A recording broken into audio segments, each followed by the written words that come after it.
All right, guys, we begin with SEBI ICDR Regulations 2018, which is issue of capital and disclosure requirements regulations. Fundamentally Hindustan में जो public issues आते हैं, हिंदुस्तान में जब भी कंपनीज पब्लिक इश्यूज लेकर आएगी, शेयर्स की लिस्टिंग करवाएगी, या चाहे तो लिस्टेड कंपनी है फर्दर ऑफर लेकर आ रही है, लिस्टेड कंपनी है राइट्स इशू लेकर आ रही है, ऐसे जो भी फंड रेजिंग होगी, जो भी इश्यूज आएंगे, they are governed by SEBI ICDR regulations. So fundamentally now we are getting into the most crucial part. In fact if you have noticed, the SLCM में पूरा मैंने चैनल ही न्यू बनाया है जो कि सिक्योरिटीज लॉस के core portion जिसमें मैं डालता जाऊंगा. Now essentially ये जो regulations हम पढ़ने वाले हैं, फंडामेंटली ये जो SEBI की ICDR गाइडलाइंस हैं, issue of capital and disclosure requirements regulations 2018, 2018 में अमेंड हुए थे. इसके पहले 2009 के रेगुलेशंस हुआ करते थे. 2018 जब कोर्स नया नया आया था, उसके जब इंट्रोड्यूस हुआ कोर्स, उसके नेक्स्ट अटेम्प्ट से ये अमेंडमेंट्स उन्होंने सिलेबस में डालना स्टार्ट किया. तो टू अ ग्रेट एक्सटेंट मैं आपको ये भी बता दूं कि आपके सिलेबस में there are 2 chapters. SLCM part A में एक चैप्टर है पब्लिक इश्यूज से रिलेटेड, और पार्ट बी जो है, जो 30 मार्क्स का पोर्शन है, उसमें भी एक चैप्टर जो है एस्पेक्ट्स ऑफ प्राइमरी मार्केट्स, वो भी इन्हीं रेगुलेशंस से लिंक्ड है, इन्हीं रेगुलेशन से रिलेटेड है.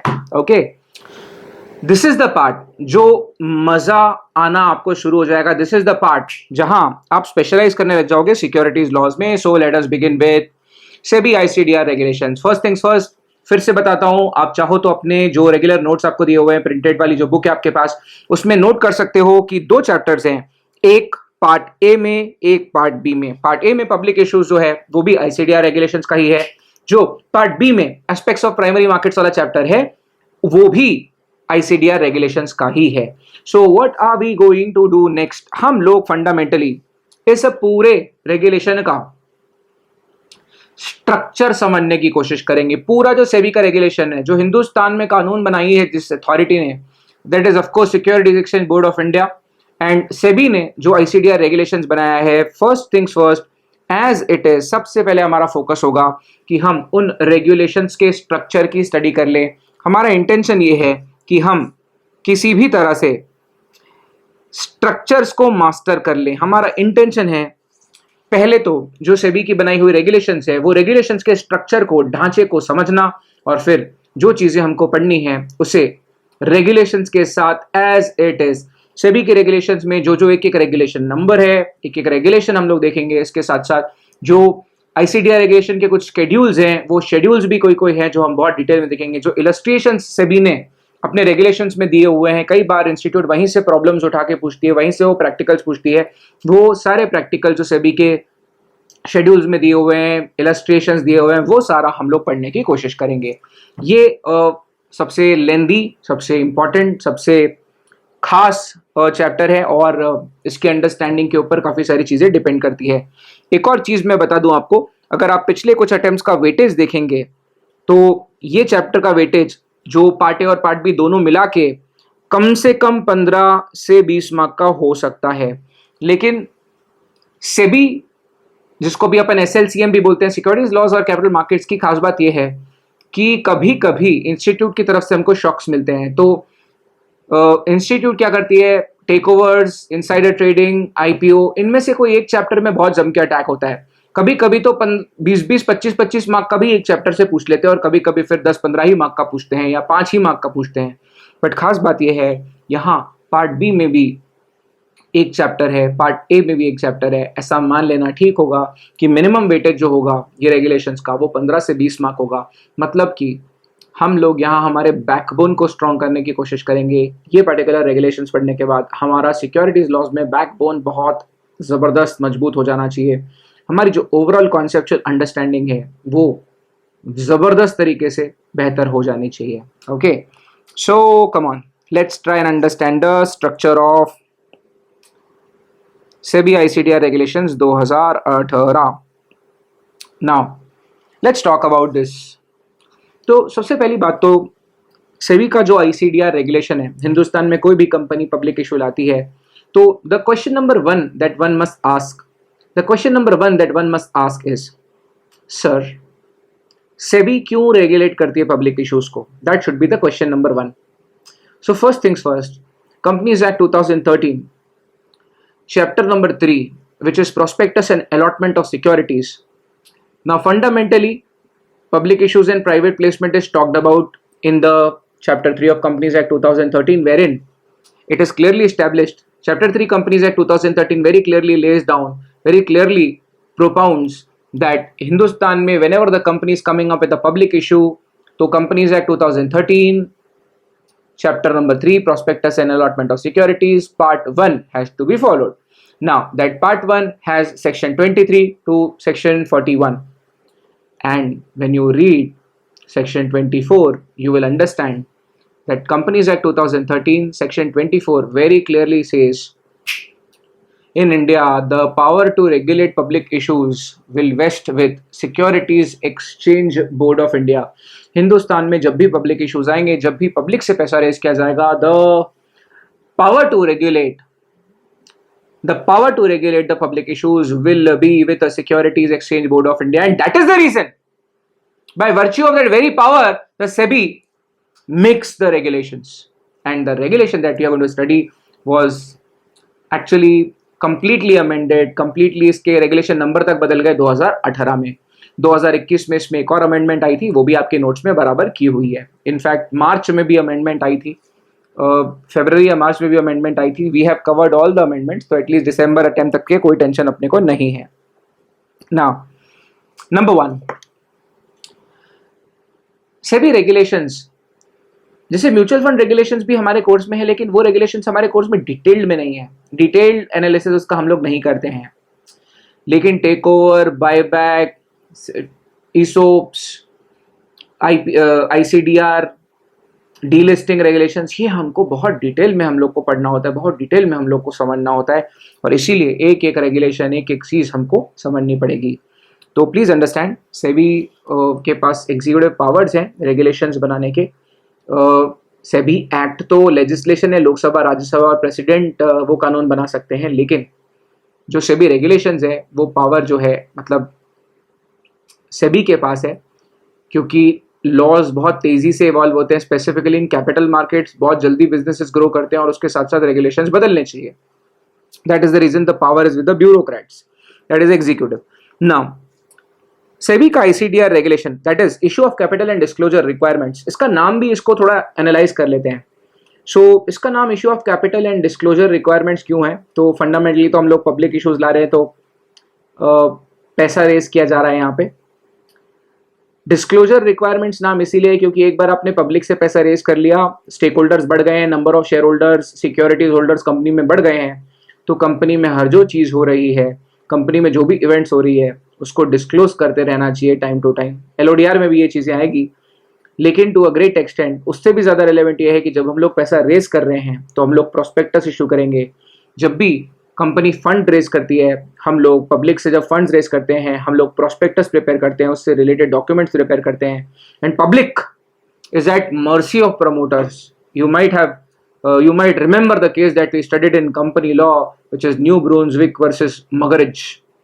Justice Kinder Sille had propounded this golden rule that whenever the company is raising money, whenever the company is raising funds, it is at the mercy of the promoters, and promoters must, that is the reason the promoters must, whatever information is disclosed in prospectus, the promoters must ensure that the information mentioned is accurate, because whosoever is going to invest in the shares of the company will be banking on the information that you will provide in the prospectus. That is the reason हम लोग हमेशा बोलते हैं कि prospectus में जो information है वो scrupulous accuracy से होनी चाहिए, detailed accurate information होनी चाहिए, ताकि निवेशक जो हैं इस information के basis पे सही निर्णय, सही फैसला ले पाएं, और उन्हें निवेश करना है या नहीं वो ये डिसाइड कर पाएं. तो जितने भी डिस्क्लोजर्स होते हैं वो हम लोगों को प्रॉस्पेक्टस में देने होते हैं, और एक बार कंपनी लिस्ट हो जाती है तो रेगुलेशंस बढ़ भी जाते हैं. So let's begin with the overall structure.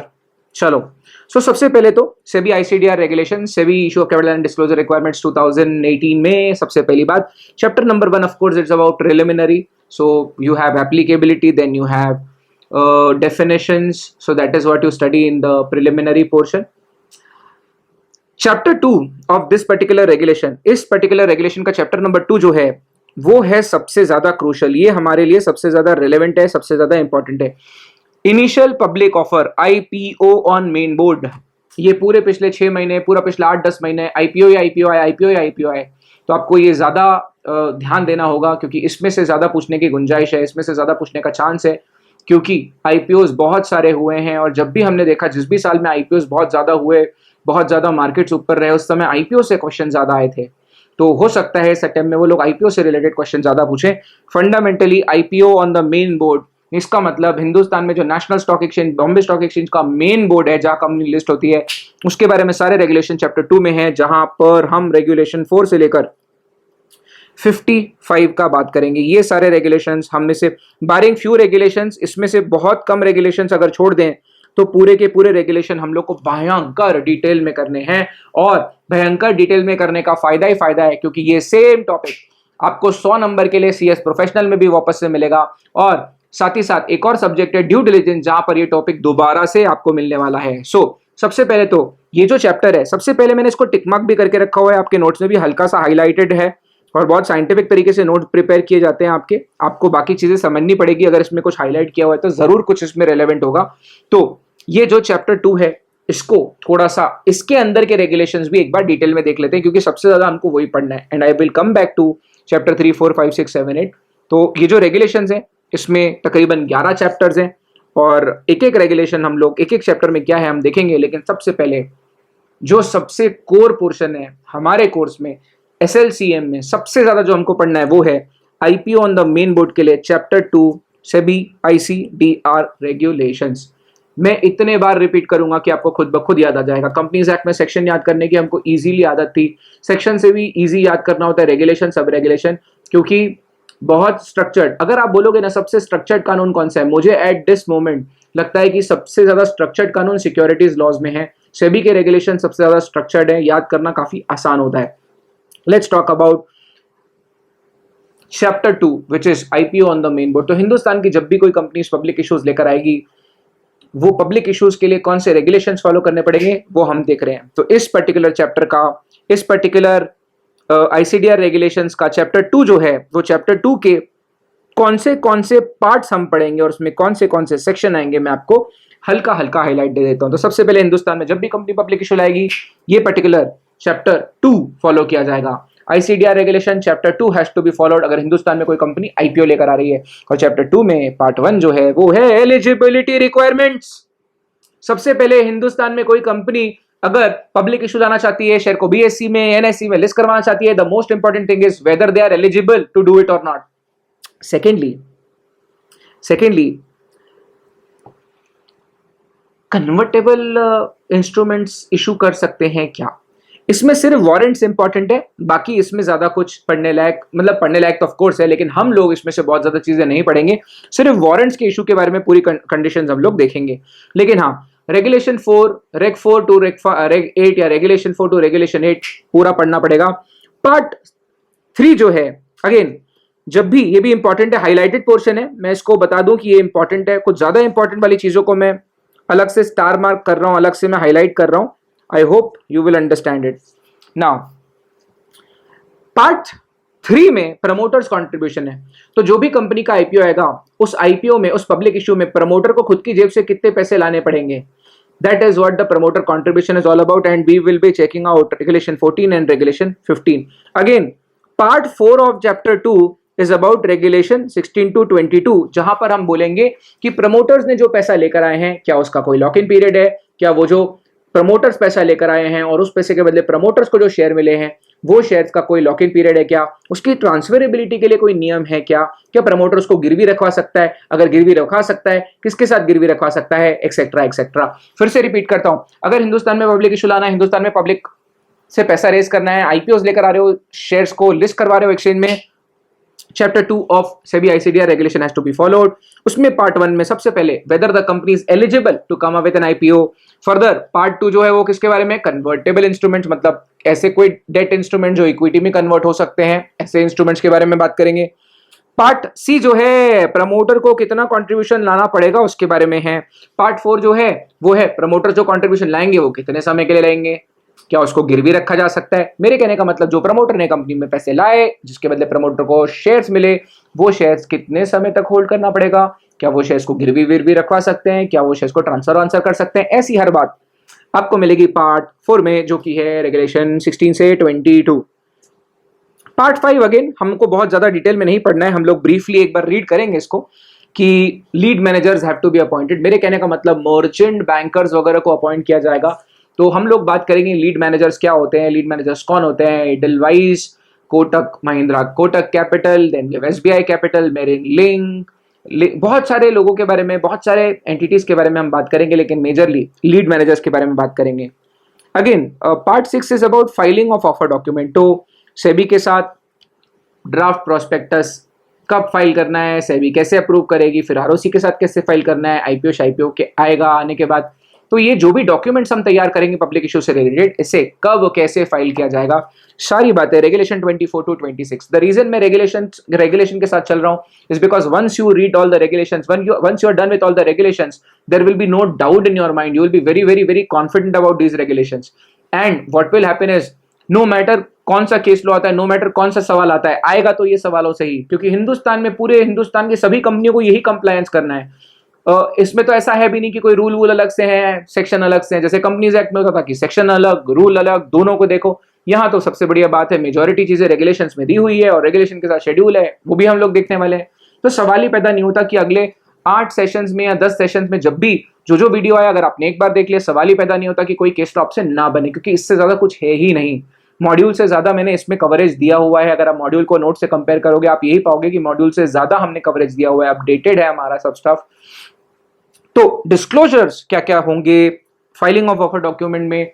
Offer document का मतलब कहीं ना कहीं जो प्रोस्पेक्टस प्रिपेयर्ड होगा, उसे सेबी के साथ ड्राफ्ट सेबी के पास फाइल करना पड़ता है, सेबी उसको अप्रूव करती है, फिर आरओसी के साथ फाइलिंग होती है। वो कब करना है, उसका टाइमलाइन क्या होगा एग्जैक्टली, आईपीओ का जो पूरा स्मूथनिंग, जो पूरा टाइमलाइन होता है, वो पूरी टाइमलाइन कैसे चलने वाली है, इशू कब ओपन होगा, सेबी के साथ डॉक्यूमेंट कब फाइल करेंगे, आरओसी के साथ कब डॉक्यूमेंट फाइल करेंगे, इशू कब ओपन होगा, इशू कब क्लोज होगा, अलॉटमेंट कब फाइनल होगी, शेयर लिस्ट होके ट्रेडिंग कब से शुरू कर देगा, everything is there in the regulations. Further then share किस भाव पे इशू किया जा सकता है, व्हाट आर द नियम्स for pricing.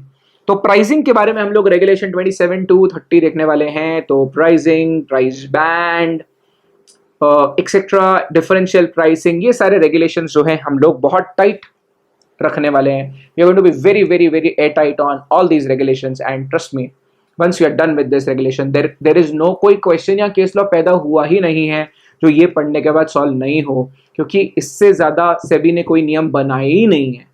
So you should be very confident. And या पार्ट 9 में नथिंग स्पेसिफिक, बट हाँ यार, ये 4 रेगुलेशन, ये 2 रेगुलेशन, ये 16 को इंक्लूड करके गिनेंगे तो 7 ये रेगुलेशन, और टू अ ग्रेट एक्सटेंट 3 ये, 4 ये रेगुलेशंस हमको बहुत डिटेल में पढ़ने हैं।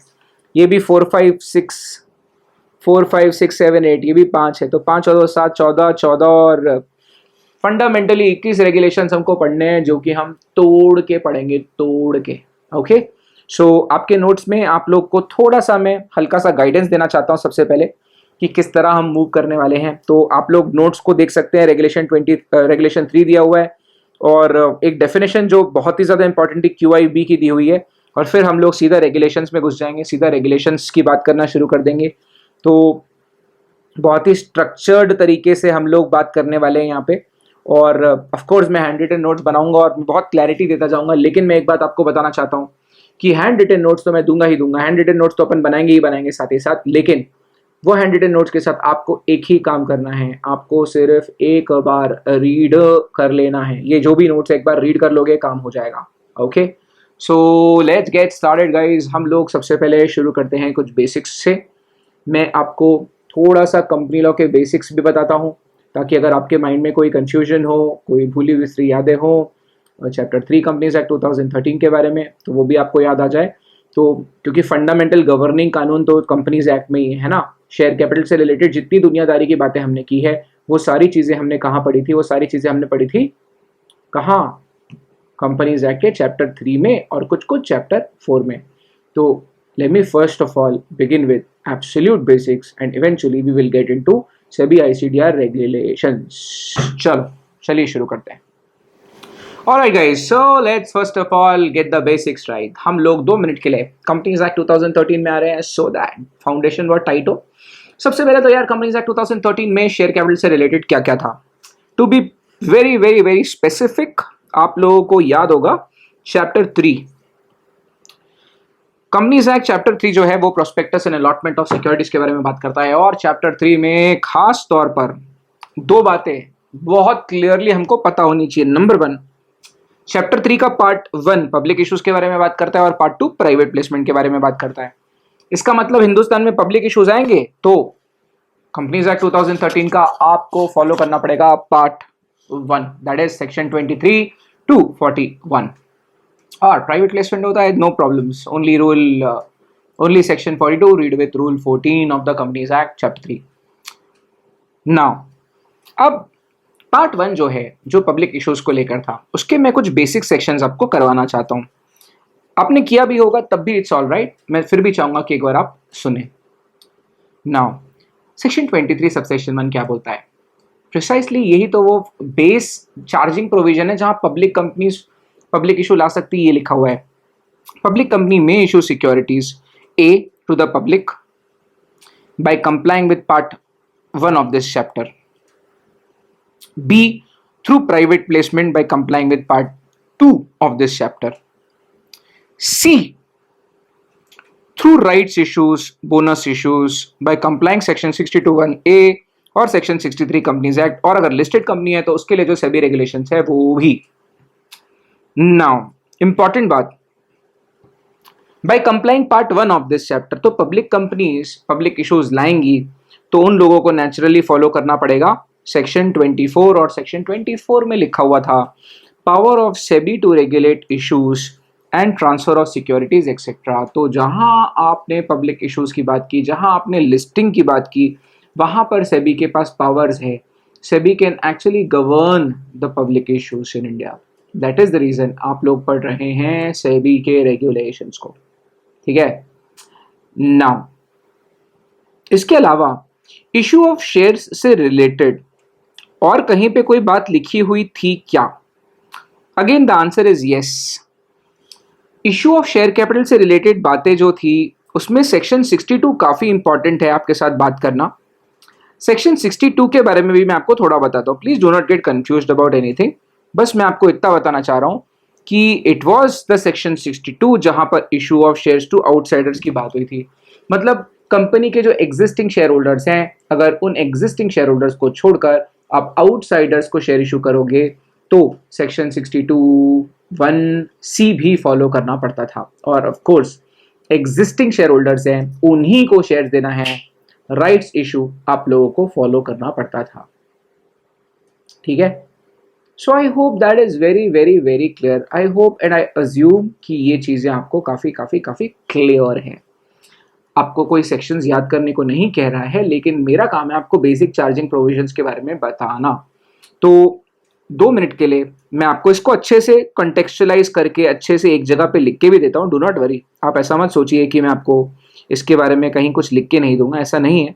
तो मैं आपको क्लियरली एक बात बताना चाहता हूँ कि पब्लिक इश्यूज आते हैं तो कंपनीज एक्ट के कौन से कोर सेक्शंस हैं जिनमें फोकस हम लोगों को करना होता है, और फिर हम लोग हमारी सेबी रेगुलेशंस शुरू कर देंगे। सो सर्टेन कुछ बेसिक्स कंपनीज एक्ट के हम लोग देख लेते हैं।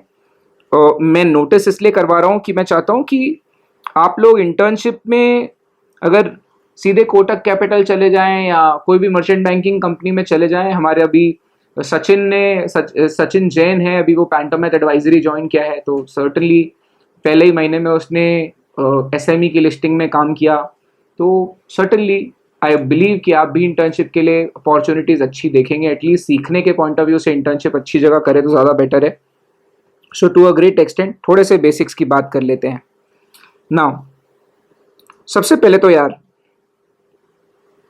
मैं बेसिक्स इसलिए बताना चाह रहा हूँ कि मुझे इसमें कंफ्यूजन नहीं चाहिए। यहाँ अगर बेस ही गड़बड़ है, बिल्कुल बेसिक बात में अगर गड़बड़ है, तो फिर क्या ढांचा ही हमारा मजबूत नहीं बनेगा। ढांचा भयंकर जोरदार चाहिए। बहुत बड़ी इमारत बनेगी तो उसके लिए पहले हमको जमीन खोदनी पड़ेगी और नीचे से पिलर्स खड़े करने पड़ते हैं, राइट। कंस्ट्रक्शन में वही करने की कोशिश हम करेंगे।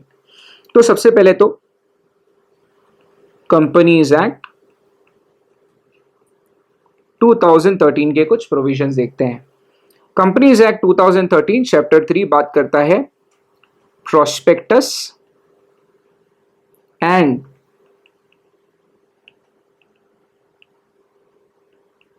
अलॉटमेंट ऑफ सिक्योरिटीज की। ठीक है, तो इसके बारे में हम लोगों को 2 मिनट के लिए डिस्कशन करना ही चाहिए। इसके बारे में हम लोग जरूर डिस्कशन कर लेते हैं एक बार। मैं फिर रिपीट करता हूं, मुझे सिर्फ इतना चाहिए कि कंफ्यूजन ना हो किसी प्रकार का। So let us just talk about it. हम जरा इसके बारे में थोड़ी सी डिस्कशन, थोड़ी सी चर्चा कर लेते हैं।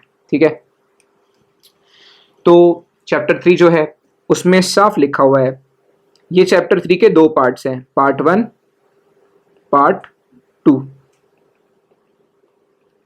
अगर आपको पब्लिक इश्यूज लाने हैं, आपको section 23, 41 has to be followed.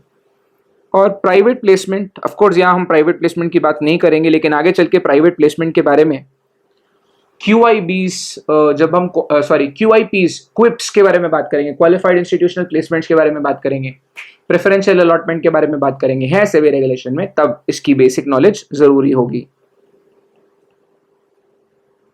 तो इसके लिए सिर्फ कंपनीज एक्ट का सेक्शन 42 और रूल 14 फॉलो करना पड़ता है। मैं बस आपको इतना बोलना चाहता हूं कि ये बात याद रखना कि SEBI regulations have to be followed in addition to the companies act provisions. तो कंपनीज एक्ट के प्रोविजंस हमेशा अपने टाइट होने चाहिए, और companies act basic foundation lay down करता है और फिर उसके ऊपर सेबी के रेगुलेशंस की इमारतें बनती है। इसीलिए कंपनीज एक्ट में कभी आप मुझे मजाक करते हुए देखोगे, द मोमेंट शेयर कैपिटल आता है, मेरी टोन, आवाज सब 2 गुना बढ़ाना पड़ता है मुझे, क्योंकि मुझे मालूम है उसका इम्पैक्ट सेकंड मॉड्यूल में होता है। अभी जो दोनों मॉड्यूल में शायद बच्चे होंगे, वहाँ पे शेयर कैपिटल चालू है, यहाँ पे IPO शुरू हो गया। तो ये सारा कुछ स्ट्रक्चर करके किया हुआ है। वहाँ IPO शुरू किया है, पार्ट A शुरू किया है, वहाँ शेयर कैपिटल प्रोस्पेक्टस हो गया है, यहाँ अब IPO शुरू हो गया है। तो टू अ ग्रेट एक्सटेंट सब सारी चीज़ें लिंक्ड है आपस में। नाउ यहाँ पे कुछ क्वेश्चंस बनेंगे, वो क्वेश्चंस के बारे में मैं बताऊंगा, लेकिन मैं आपको बताना चाहता हूँ कि ये बेसिक चीज़ें जो हैं वो कहाँ लिखी हुई। तो बेसिक चीज़ें यहाँ लिखी हुई है, हम समय समय पर जब जब हमको ज़रूरत पड़ेगी तब तब हम यहाँ पर रीविजिट करते रहेंगे। ठीक है, तो हमारा रीविजिटिंग चलता रहेगा, आपको बताना ज़रूरी था, क्योंकि आप लोगों में से कुछ बच्चे ऐसे ज़रूर होंगे जो बहुत मास्टरी के साथ चीज़ों को पढ़ना पसंद करेंगे, बहुत एयर टाइट रखना चाहेंगे चीज़ों को, उनके लिए बहुत ज़रूरी है। फर्दर कंपनीज एक्ट का जो चैप्टर 4 है, अक्सर रोमन नंबर्स में हम लोग लिखते हैं, बट ठीक है, वो है शेयर कैपिटल को लेके। उसमें ना बाकी सारी चीजें छोड़ो, लेकिन मैं आपको सेक्शन 62 बताना चाहता हूं। सेक्शन 62 जो है, it is about issue of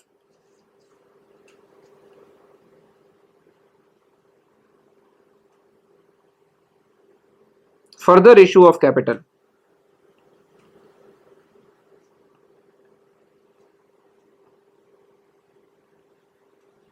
तो जब हम लोग फाइनली प्रोसेस पढ़ेंगे ना ओवरऑल, कि पूरा IPO का टाइमलाइन कैसे चलता है, ओवरऑल जब हम लोग डायग्राम बनाएंगे, ओवरऑल पूरी IPO की साइकिल जब हम पढ़ाएंगे, तब ये सारी चीजें काम की हो सकती है। बहुत ज्यादा भी एसेंशियल नहीं है, लेकिन पास होने के लिए नहीं है, लेकिन अंडरस्टैंडिंग के लिए बहुत जरूरी है। पास तो तुम लोग बिना अंडरस्टैंडिंग के बहुत बार हो भी सकते हो, लेकिन असली में जो कॉन्फिडेंस आएगा अंदर से कि भाई इंटरव्यू में बिना टेंशन के बैठ जाए कि हाँ भाई पूछ, इंटरव्यू में जाओगे, मर्चेंट बैंकिंग आम में इंटरव्यू होगा, अगर कोई क्वेश्चन पूछेगा, सो वो जो कॉन्फिडेंस चाहिए वो यहाँ से आएगा। अब फर्दर इश्यूज ऑफ शेयर जो है उसके लिए सेक्शन 62 काफ़ी रेलेवेंट हो जाता है।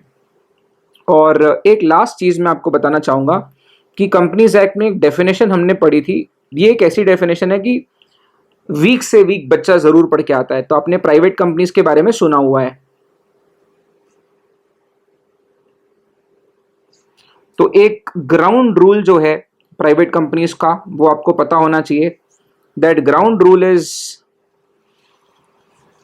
Bye the very nature of private company, section 2 clause 68, by the very definition, अगर हम प्राइवेट कंपनीज की बात करें तो क्या प्राइवेट कंपनीज पब्लिक इश्यूज ला सकती हैं? The answer is no.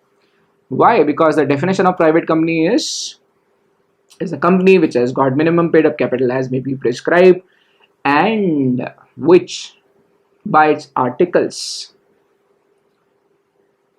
prohibits the invitation to public for subscribing for its securities. Fundamentally एक प्राइवेट कंपनी ने खुद को बांध रखा है। एक प्राइवेट कंपनी के आर्टिकल्स में साफ लिखा होता है कि एक प्राइवेट कंपनी पब्लिक से पैसा रेज नहीं कर सकती। हो गई, that's number one. So private company public issues नहीं ला सकती। अगर पब्लिक इशू प्लान करना है तो पहले प्राइवेट कंपनी को पब्लिक कंपनी में कन्वर्ट करना पड़ेगा। तो पहली बात तो ये कि लिस्टिंग विस्टिंग की जो बात है वो होती है पब्लिक कंपनीज की। हम लोग जब लिस्टिंग की बात करते हैं तो जब पब्लिक इश्यूज की बात करते हैं, अभी पेटीएम का आईपीओ प्लान है, जोमेटो का आईपीओ प्लान है, बहुत सेक्सी आईपीओज आने वाले हैं। जब हम लिस्टिंग की बात करते हैं तो हम लोग पब्लिक कंपनीज की बात कर रहे हैं। पब्लिक कंपनी ही पब्लिक से फंड रेज कर सकती है, पब्लिक इशू ला सकती है। और एक खास बात जो है वो यहाँ आपने प्राइवेट प्लेसमेंट में पढ़ी थी कि भाई प्राइवेट प्लेसमेंट करना है, एक फाइनेंशियल ईयर में मैक्सिमम 200% से ही पैसा रेज कर सकते हैं। सो नहीं भी पता है कोई बात नहीं, मैं भी बता देता हूं, आप भी सुन लो। जब एक कंपनी पब्लिक इशू नहीं लाती है और फिर भी शेयर इशू करती है तो वो करती है प्राइवेट प्लेसमेंट। अपने प्रेफरेंस के कुछ पर्सन्स को सिक्योरिटीज अलॉट करने को प्राइवेट प्लेसमेंट बोलते हैं। और इसके नियम के हिसाब से एक फाइनेंशियल ईयर में मैक्सिमम 200% को ही आप लोग क्या कर सकते हो, एक फाइनेंशियल ईयर में मैक्सिमम 200% को ही सिक्योरिटीज इशू कर सकते हो। तो प्राइवेट प्लेसमेंट में क्या अलाउड होता है, मैक्सिमम 200% को ही आप सिक्योरिटीज इशू कर सकते हो, शेयर्स इशू कर सकते हो। हाउएवर अगर आपको 200 से ज्यादा लोगों को सिक्योरिटीज इशू करनी है, in that case you will have to come up with a public issue. And आपको पब्लिक इशू लाना है तो आपको सेबी की ICDR रेगुलेशंस फॉलो करना है। ठीक है, now I assume things are to some extent clear. Hindustan की कोई भी कंपनी पब्लिक इशू प्लान करेगी, सेबी ICDR रेगुलेशन क्यों लगेगा? Section 24 companies act 2013 empowers the SEBI.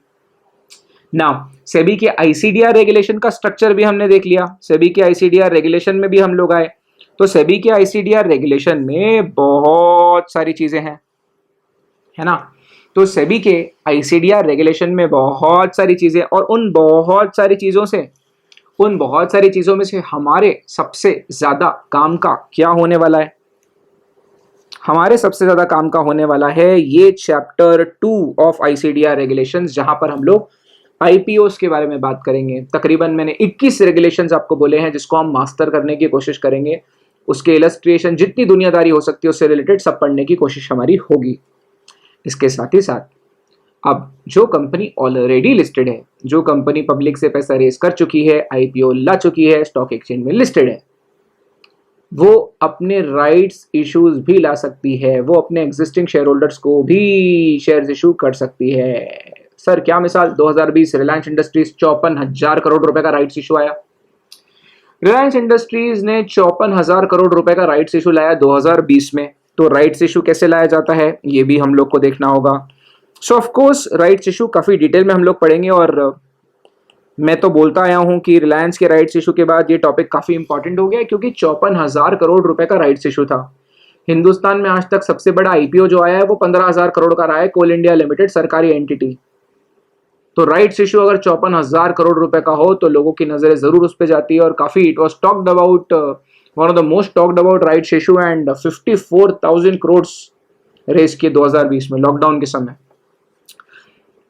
तो राइट्स इशू के बारे में हम लोग बात करेंगे।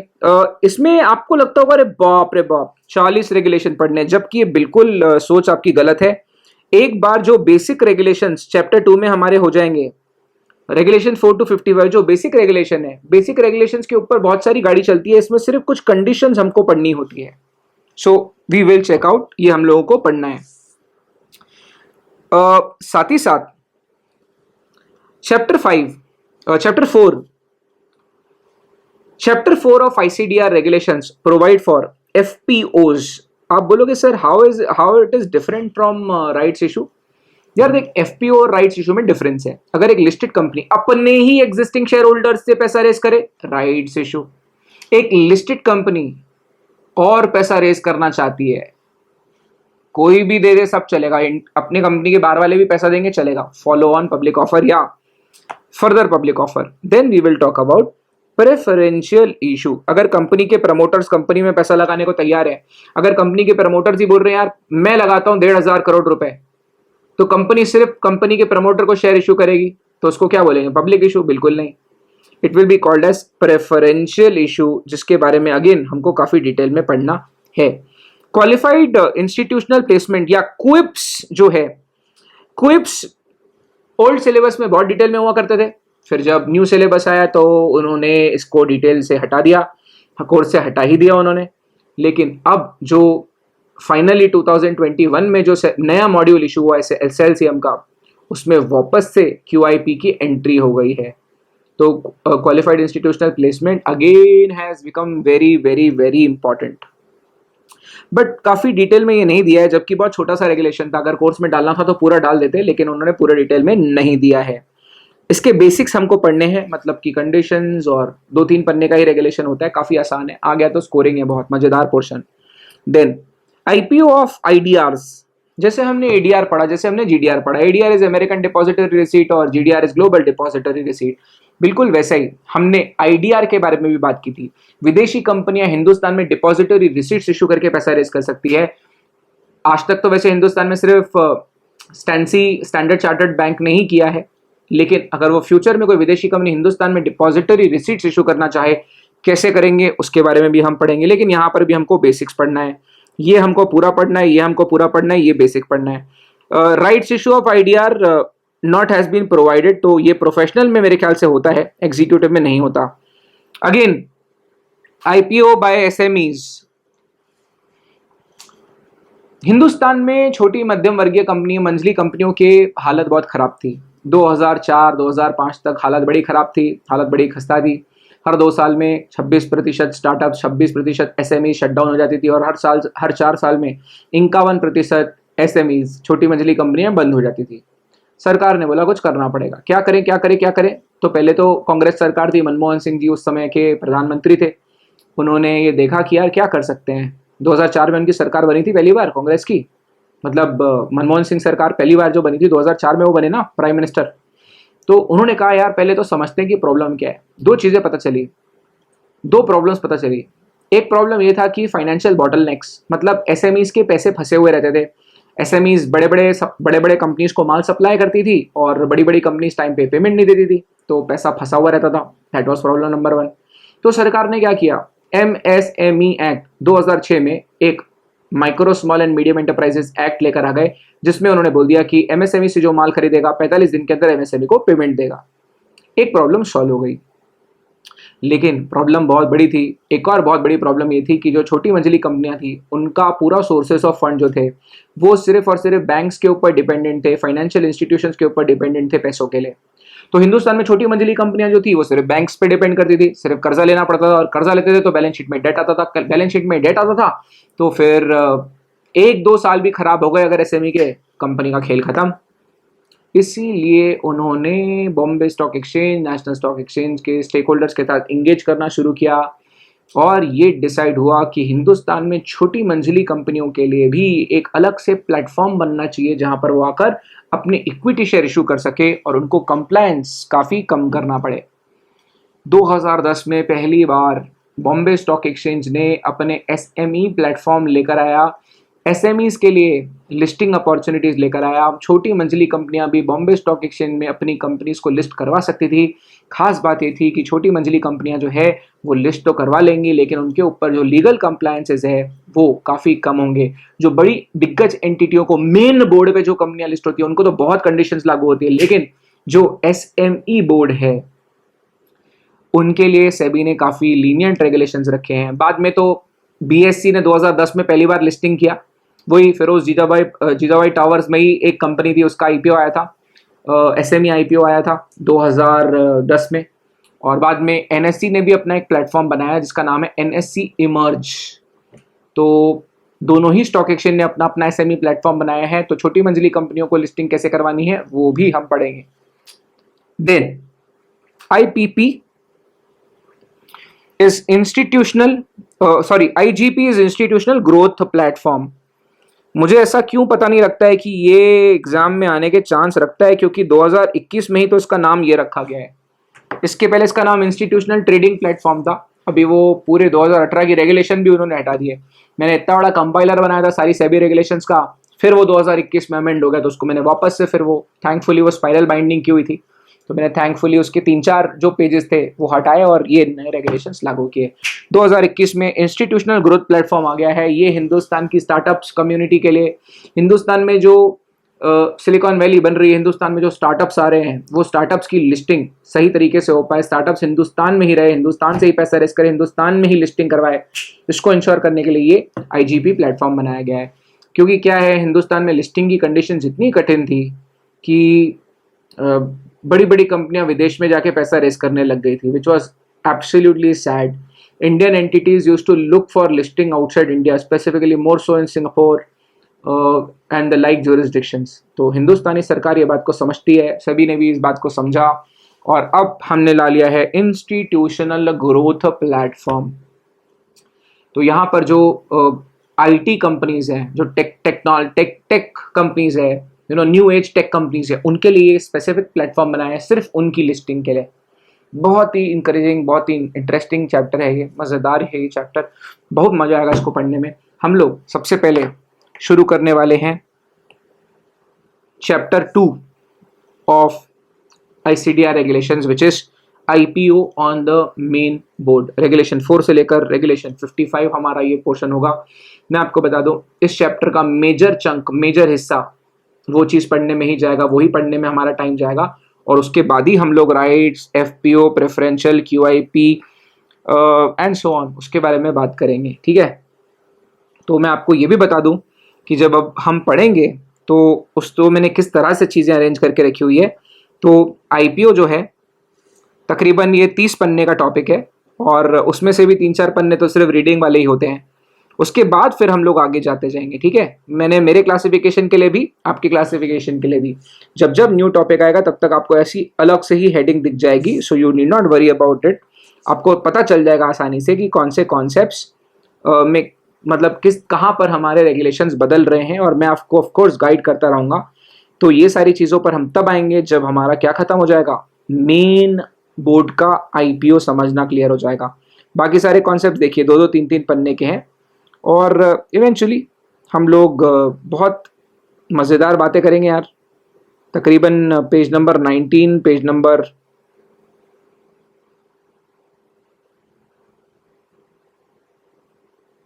पेज नंबर 123 तक की बातें हम लोग करेंगे।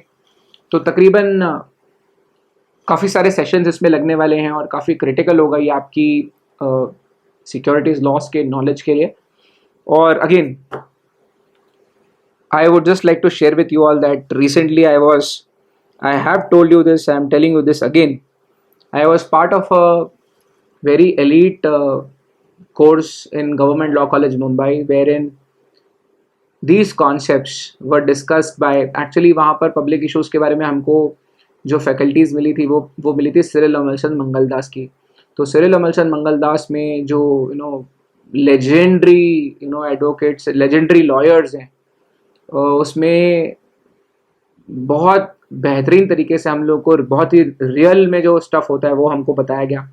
तो I already knew this, I already was teaching, and उसके बाद जो उसमें GLC का तड़का लगा, या जो GLC से मुझे सीखने मिला, of course I will be sharing it all, but that is the reason I am going to be very very very tight on each regulation. I do expect कि ये चैप्टर जब आप शुरू करेंगे तो हर वीडियो के साथ साथ रेगुलेशंस पढ़ते जाएंगे, हर वीडियो के साथ रेगुलेशन पढ़ते जाएंगे, नोट्स बनाते जाएंगे।